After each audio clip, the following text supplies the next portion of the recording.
என் Tamil channel நேயர்களுக்கு எனது அன்பான வணக்கம். கவிதையின் பெயர் தலைமகன். தமிழகத்தின் கடைக்கோடியில் நீ பிறந்தாய், இந்த கண்டம் முழுவதும் நீ தெரிந்தாய். புதுமைகள் பல கண்டாய், புகழின் உச்சிக்குச் சென்றாய். நூல்கள் பல ஏற்றினாய், நூலகத்தில் நிலைத்து நின்றாய். பயிற்சிகள் பல கண்டாய், பாரத ரத்னாவை நீ பெற்றாய்.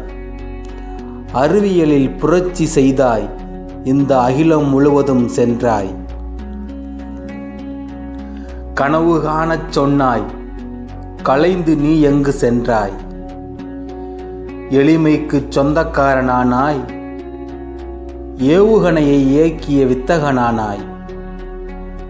இயற்கையை நீ நேசித்தது என்னவோ இனிமைதான், இயற்கை உன்னை நேசித்ததுதான் தாங்க முடியாத கொடுமை. அறிவியல் உலகின் ஆண்மகனே, இந்தியாவின் தலைமகனே, என்றும் இதயம் துடிக்கும் உன் பெயருடனே. நன்றி, வணக்கம். இந்த கவிதை பிடித்திருந்தால் லைக் பண்ணுங்கள், ஷேர் பண்ணுங்கள், கமெண்ட் பண்ணுங்கள். தொடர்ந்து பார்க்க சப்ஸ்கிரைப் பண்ணுங்கள்.